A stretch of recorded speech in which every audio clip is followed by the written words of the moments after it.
जय श्री कृष्णा। राधे राधे भक्तों, कान्हा की भक्ति चैनल में आप सबका स्वागत है। भक्तों, एक समय की बात है, एक गांव में एक पंडित जी रहते थे। वे रोज़ घर घर जाकर भागवत गीता का पाठ किया करते थे। एक दिन उन्हें एक चोर ने पकड़ लिया और कहा, तेरे पास जो कुछ भी है मुझे दे दो। तब पंडित जी बोले कि बेटा, मेरे पास कुछ भी नहीं है, तुम एक काम करना, मैं यहीं पड़ोस के घर में जाकर भागवत गीता का पाठ करता हूँ। वह लोग बहुत अमीर हैं। जब मैं कथा सुना रहा होऊंगा तो उनके घर जाकर चोरी कर लेना। अगले दिन जब पंडित जी कथा सुना रहे थे तब वह चोर भी वहाँ आ गया। तब पंडित जी बोले कि यहाँ से मीलों दूर एक गांव है वृंदावन।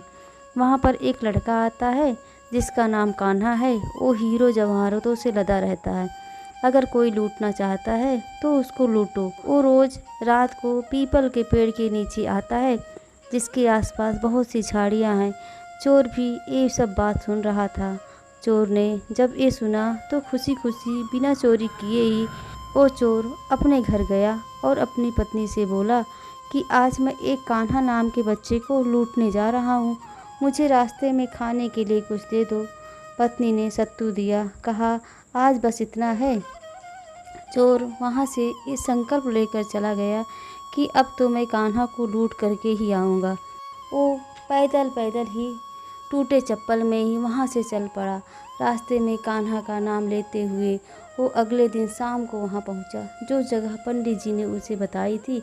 अब वहाँ पहुँचकर उसने सोचा कि अगर मैं यहीं सामने खड़ा हो गया तो बच्चा मुझे देखकर भाग जाएगा, तो मेरा यहाँ आना बेकार हो जाएगा।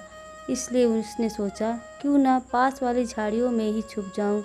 और जैसे ही झाड़ियों में घुसा, झाड़ियों के कांटे उसे चुभने लगे। उस समय उसके मुंह से एक ही आवाज़ आई, कान्हा कान्हा। उसका शरीर लहूलुहान हो गया, पर मुंह से सिर्फ यही निकलता, कान्हा आ जाओ, कान्हा आ जाओ। अपने भक्त की ऐसी दशा देख के कान्हा जी चल पड़े। तभी देवी रुक्मिणी जी बोली कि प्रभु कहाँ जा रहे हो, वो आपको लूट लेगा। प्रभु बोले कोई बात नहीं, अपने ऐसे भक्तों के लिए तो मैं लुट जाना क्या, मिट जाना भी पसंद करूँगा। ठाकुर जी बच्चे का रूप बना के आधी रात को वहाँ आ गए। वो जैसे ही पेड़ के पास पहुँचे, चोर एकदम से बाहर आ गया और उन्हें पकड़कर बोला, ओ कान्हा, तूने मुझे बहुत दुखी किया है।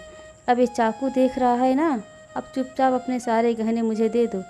कान्हा जी ने हंसते हुए उसे सब कुछ दे दिया। चोर हंसी खुशी अगले दिन अपने गांव वापस पहुंचा। सबसे पहले उसी जगह गया जहां पर पंडित जी कथा सुना रहे थे। जितने भी गहने वह चोरी करके लाया था उनका आधा हिस्सा उसने पंडित जी के चरणों में रख दिया।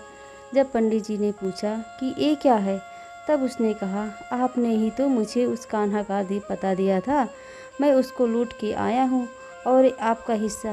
पंडित जी ने सुना तो यकीन ही नहीं हुआ। वे बोले कि मैं इतने सालों से पंडिताई कर रहा हूँ, वो मुझे आज तक नहीं मिला, तो जैसे पापी को कान्हा कहाँ से मिल सकता है।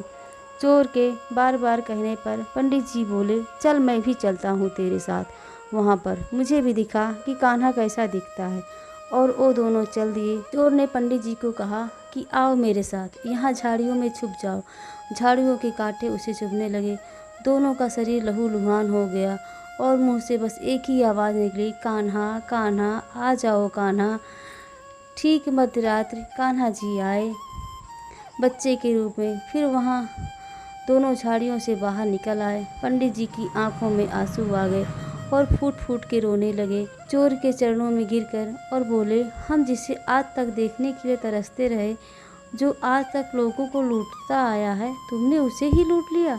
तुम धन्य हो, आज तुम्हारी वजह से मुझे कान्हा के दर्शन हुए, तुम धन्य हो। और दोस्तों, इस तरह एक चोर से लुट गए कान्हा।